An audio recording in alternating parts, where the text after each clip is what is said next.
Hey everyone, I'm here. I hope you're here. If you're here, definitely drop me a little comment and say hi so that I know you're around and I can give you a little shout out. It always takes a couple minutes for people to join in. You know, live is a little different than regular programming, so it does take a few minutes for things to get busy.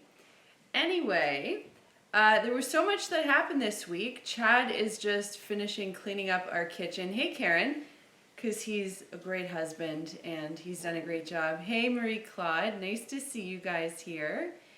And who's that? That's Christy. Sometimes I have to lean over because, you know, I'm staring at the front facing camera of my phone, so it can be a little hard to see. So if I look a little squintish, that's why.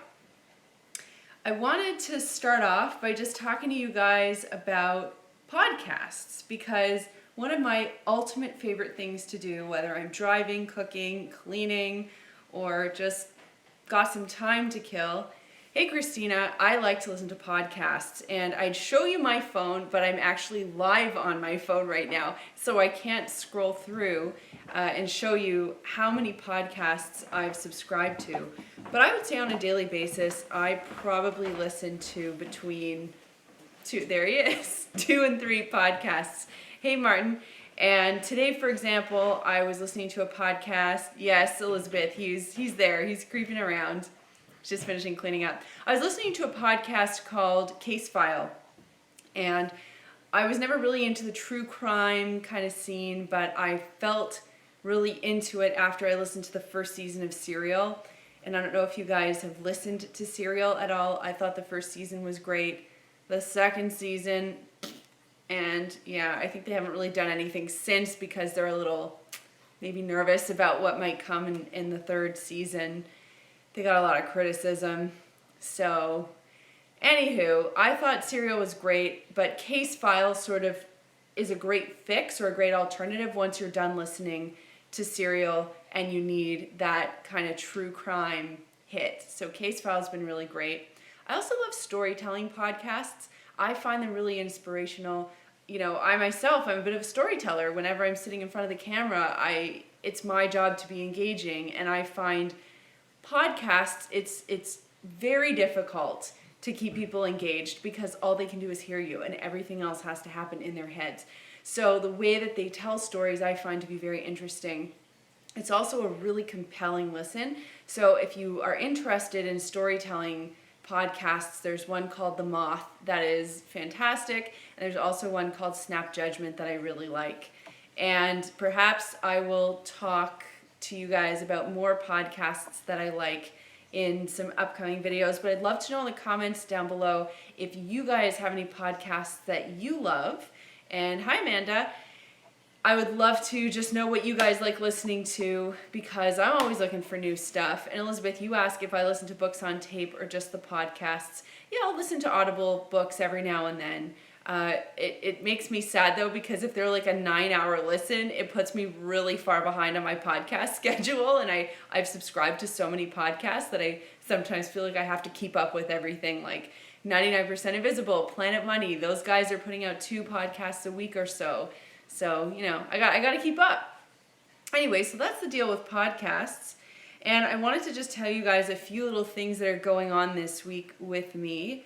The first thing that I'm really excited about is next week I'm speaking at a law firm to do a lunch and learn. I think it's going to be a pretty big group of people who I'm speaking to, and I'm kind of telling them my story, and then I'm also saying, you know, some tips and tricks about cleaning and organizing that will definitely help them with spring cleaning and also help them, you know, just keep organized and clean around the office. So I'm really looking forward to that. I also have a TV show coming up next Thursday. If any of you guys are in Canada, you can watch it. It's called The Social. It's on at 12 p.m. Eastern Standard Time in Canada, and you can probably catch the link somewhere else. So definitely check it out if you get a chance. And then Thursday night, I have a ball, like a Cinderella-style ball. I'm really excited for it, actually, and it's called Biblio. So it's for authors. I mean, authors are going, but it's really for book lovers, and it's in support of the Toronto libraries. So it'll be at a library, and it's supposed to be a fantastic event.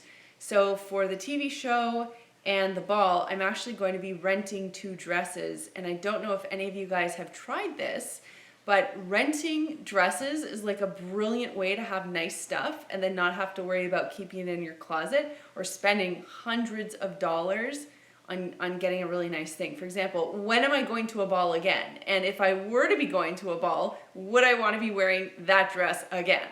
No, I wouldn't. So what I've done instead is the company I'm using is called Rent Frock Repeat, and they're Canadian. In the US, I think there's Rent the Runway, and then I think there are a couple of other companies that do this as well. But it's a really fun and interesting concept. So if you ever want to give it a shot, you can. Yeah, I've had a really good experience with it. It's been lots of fun.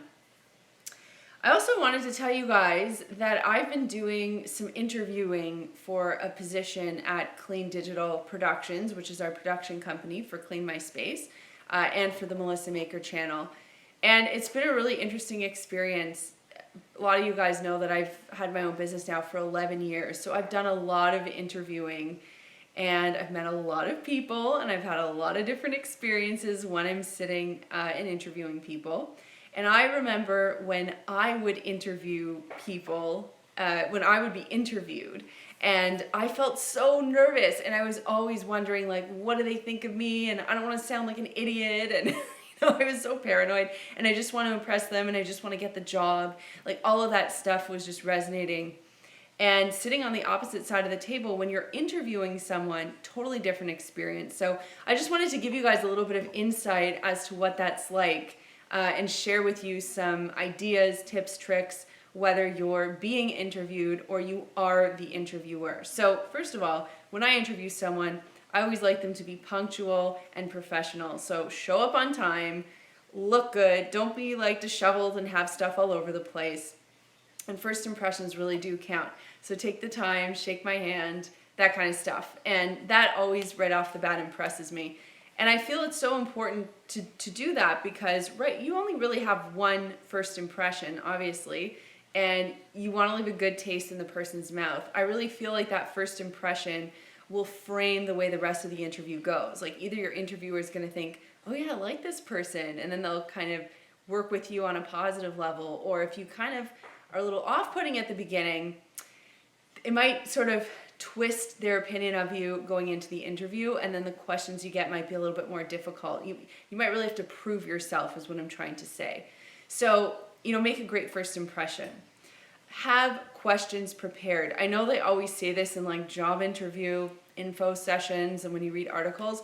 The reason it's important is because I want to know that you've researched my company, that you care about my company, and that you care about your potential career, you care about your potential job. So if you're asking me questions, it shows me that you're engaged. It shows me that you're interested. And that's good for me because I want to hire someone who's not just a doer. I want to hire someone who's a thinker and a doer. So that is a really important sign for me. I made a couple of other notes here. I just want to make sure. Oh yeah, nerves. I know it can be kind of hard, and people might feel nervous at an interview. South of Steeles, this is a very Toronto thing. Hey there, we are north of Steeles. When you're in an interview, you can be really nervous, and I totally get that. I used to be really nervous too, but keep in mind, look, either you're the right fit for the job or you're not the right fit for the job. The point is, the person sitting across the table wants to get to know the real you, and the nervous you is not the real you. And the nervous you can oftentimes cloud how amazing you really are and might influence your outcome negatively. So when you go into an interview, do a little bit of mental prep work ahead of time and just tell yourself, I'm here, I know what I need to ask, I know what I have to offer, I'm excited about this position, and I'm really going to show, why I'm a good fit. And that's really your job. And the fact is, if they like you, they're going to hire you. And if they don't like you or you're not a good fit, they're not going to hire you. You're going to move on. You're going to find something else. Being nervous only puts you at a disadvantage. And I do my best when I'm in an interview to calm the person down if I get the sense that they're nervous. And I just tell them that I just want to get to know the real them. And the nervous them isn't that. Also, research. I have interviewed people before and they just don't know what they're stepping into. They don't know the company. They don't know about me and Chad and what we do. And then I have to sit there and kind of explain what we do. And that just shows me that preparedness in general is not a skill that you possess. And also that you don't really care all that much. And this is just another one on the list that you're sort of ticking off. And you know what? That, to me, like, why would I hire that candidate? I would hire the candidate that I know did the research ahead of time. Which leads me to another point, and that's enthusiasm. If you come into an interview, the hope is that you're actually genuinely interested in the job. You don't just want to be interviewed for the sake of, maybe I'll get the job, maybe I won't get the job.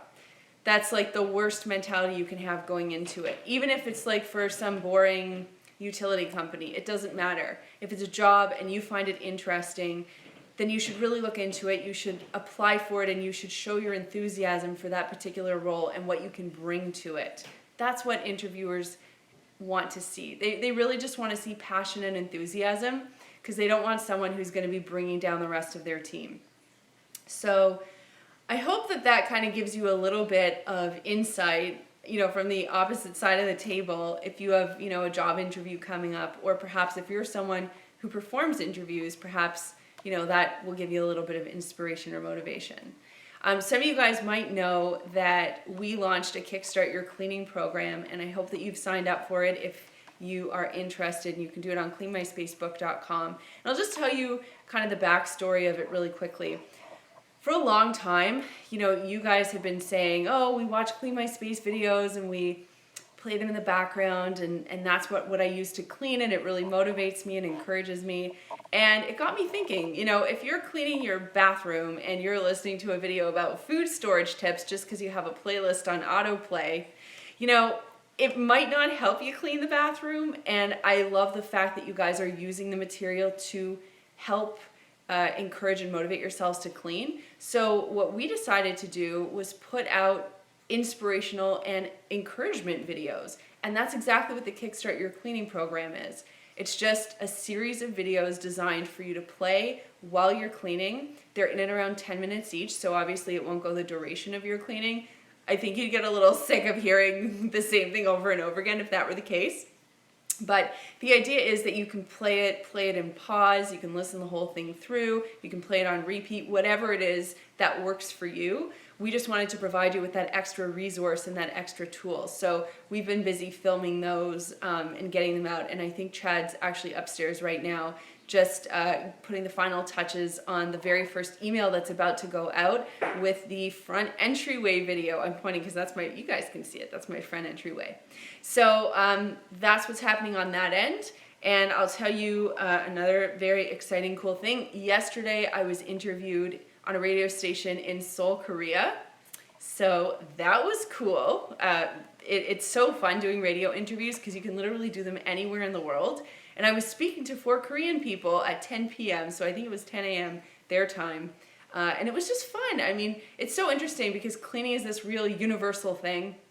And people in Korea have like the same cleaning challenges that I have in Canada. So it was just a really interesting conversation and an interesting chat. I had another podcast that I did yesterday called Wine and Shine Podcast. And then a podcast that I did recently with Hyla from Hyla Cooking just came out. So you guys should check that one out too. She is so funny, by the way. If you guys haven't heard her, she's a real funny gal. And I'll tell you one other fun thing I have planned this week. And that is on Saturday morning, I'm going out with my girlfriend, Oksana, who's one of my really close friends. We're going to get pedicures in Toronto. Like, there's this really nice place in downtown Toronto that we're going to, and they serve cocktails while you get a pedicure. And I just cannot think of a more exciting and amazing and fun thing to do. So I'm really looking forward to that. Every week feels like it's been the most busy and overwhelming and crazy week, but for whatever reason, I just feel like, yeah, this week I really need that. I'd love to know in the comments if you guys have any fun, like, weekend things that you've got going on, because sometimes I'm just so exhausted from whatever's been going on that week, and I just need something to do. So if you guys have any ideas, let me know. I'd love to know what you guys get up to on the weekend. And I think the place is called Her Majesty's Pleasure, for those of you guys who are in Toronto and you're interested. I'm going to get to some of the questions that you guys asked. You had some great questions this week on Instagram and on social. So here we go. The first one came from Shelly J1557. And she says, can you please tell us how you clean your treated wood table near the entrance of your kitchen? So that is this table right here that I'm sitting right beside.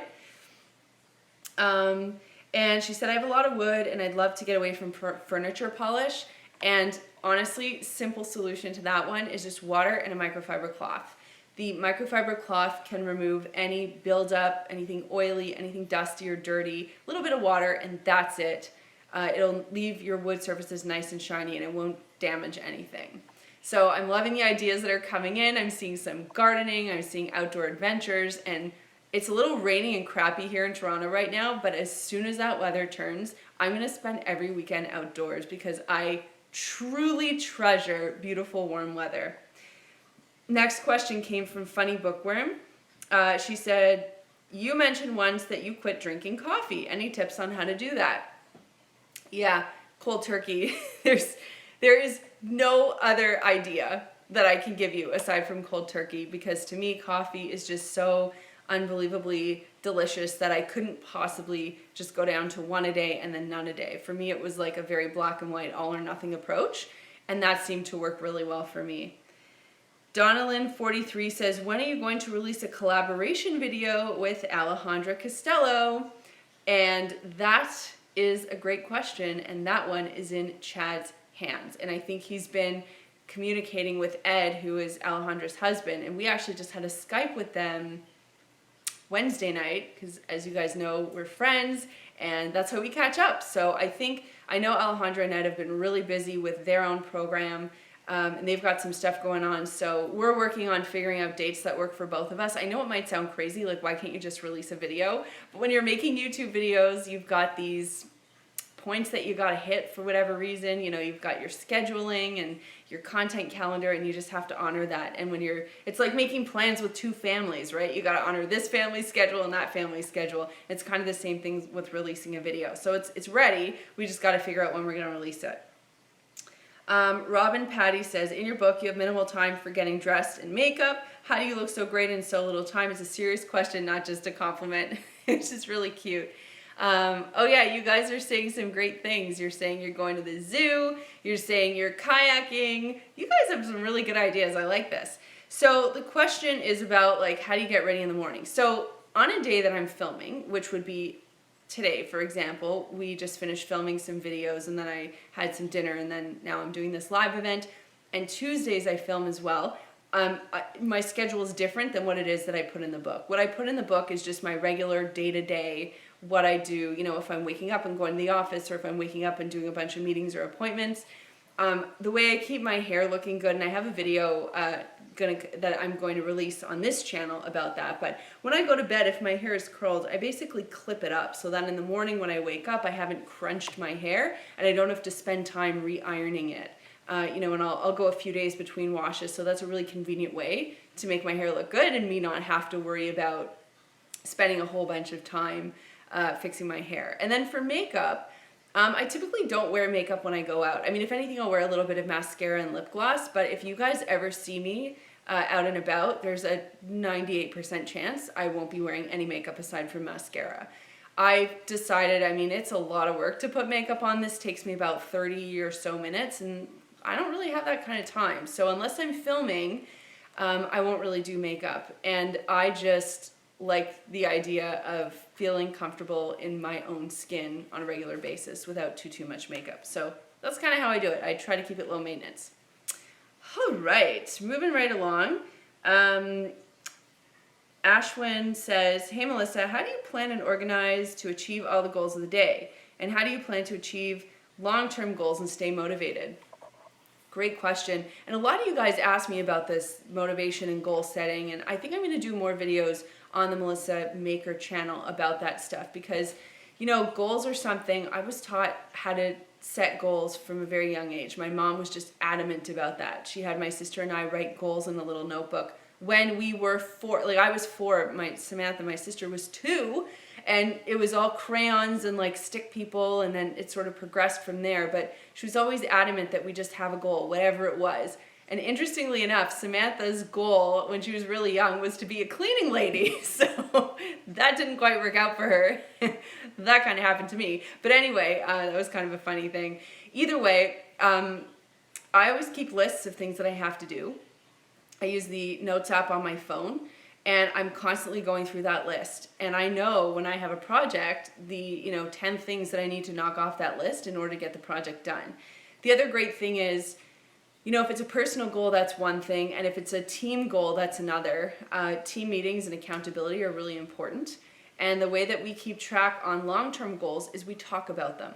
So Chad and I will sit down and we set goals. We actually set goals every year, every New Year's Day. That's a thing that we do. It's a nice tradition we've had since we've been together, actually, for about 11 years now. And we'll just write goals, things we want to do this year, business goals, personal goals, life goals, trip goals, all that kind of stuff. We just write that down, and then we'll revisit it periodically throughout the year.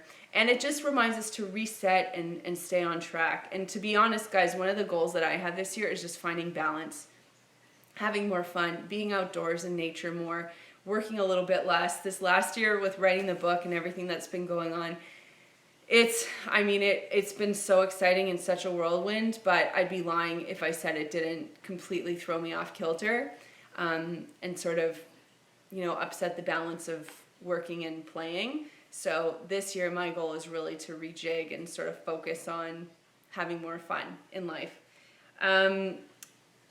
CTB722 says, do you think leaving a dish drain on the counter makes a kitchen seem messy? So if you're hand washing your dishes, my advice, honestly, is to just dry as you go instead of having the dish rack, because I just think it's one extra thing to have on the counter. That being said, if it makes sense for your kitchen setup, do it. And if it doesn't make sense for your kitchen setup or you have the space, my preference would be to hand dry things, just that way they're put out of the way and then you don't have to think about them or look at them. But yeah, you have to do what works best for you. And Jillian asks me, and guys, I get asked this question all the time, so brace yourself. I enjoy all your cleaning tips and love hearing about the great things happening at Clean My Space, but I always wonder, do you and Chad wish to have a family someday? It is very sweet that you guys are curious, and it kind of makes me laugh because my fertility has been a topic of conversation for a long time on, among the comments and everything. And it's very sweet because I know, I get excited when people who I follow, when they're pregnant, and I think it's so exciting to watch them and follow that journey. And I can totally understand why, audience members and viewers and you guys might be interested in that information with me. And the funny thing is, when you're just looking at someone on camera, you say, oh yeah, I wonder when they're getting pregnant. But behind the scenes, I'm a person and we're a family and we have, our own stuff going on. And it's like a real big decision. It's a life decision. So, it's, of course, Chad and I want a family. We're really looking forward to it. And it's just about figuring out the right time. So trust me, you guys will know when the time is right. And Diane asked, how do you get rid of static in the dryer? I don't use liquid softener anymore. I use wool and vinegar in the wash and still have static. So yeah, static is sort of a pain, a little bit of a pain. And, dealing with it, the way that I find static gets eliminated is with the wool dryer balls, but also the plastic dryer balls, the ones that look like little porcupines. So I really like the wool balls for natural fibers like cotton. They're not good for synthetic fibers. So you can certainly use those, but if you also want to reduce static, you can use those plastic dryer balls. Vinegar is not going to do anything to reduce static, just putting it out there. And another question I have is from W Princess 4, who says, I've been trying to get rid of old grease stains out of my shirts. Any ideas? So you guys know my shtick. The first thing is if you have a stain, you got to treat it immediately or else it's going to set in, and that is such a disappointment and a lifelong letdown. So pre-treat first. And if you can't do that, look for an enzyme cleaner or an oxygen bleach cleaner. Something that works really well is OxyClean. So if you want to pre-treat, you can do it for up to 6 hours, or you can soak the garment in an OxyClean solution, for example, for, overnight even, and then you can launder it, and that should really help get the grease stain out. It's really important that you don't wash in hot water and you don't dry the garment in a hot cycle. And if you do that, it'll set the grease stain further, and then it really is locked in and permanent. So you got to be mindful of that. So one more question that I saw that came in, and it was, how do I stay motivated if I'm sick or, you know, just not feeling it? And the truth is, some days it's really hard. It just is. I mean, that's the human response. It's true. I'm not a machine. It's hard. You know, we all have bad days, and I do my absolute best to just work through it. But yeah, I mean, it can be really challenging. I try to meditate, and I've shared this on Twitter. I've shared it with you guys before. You know, for me, meditation is a great way just to hit the reset button. There are so many meditations you can listen to on YouTube. You literally have to do nothing. You know, for me, I like to put earbuds in, or my headphones. I like to wear those because then it really like encapsulates your ears and you get all the nice vibes. And it really calms you down. You just have to breathe and you just follow the directions on the video. Kind of like cleaning, but way easier. And it just calms you right down, and it can help you just reset. And taking that time out just to feel your feelings and process and not look at your phone and, you know, have your mind be in a million places. It's a really good way to just reset and get yourself in a better headspace and a better mood. Anyway, guys, I have taken up enough of your time. I try to keep these under 30 minutes. So I just want to thank you all so much for tuning in, for watching, for hanging out, and for asking your great questions. You will probably see Chad next week, so I'm sorry he wasn't here this week. I hope you guys have a great rest of the week, and if you haven't signed up for that Kickstart program, visit cleanmyspacebook.com and you can sign up for it. So I hope you guys really enjoy it, and I will see you guys soon. Bye.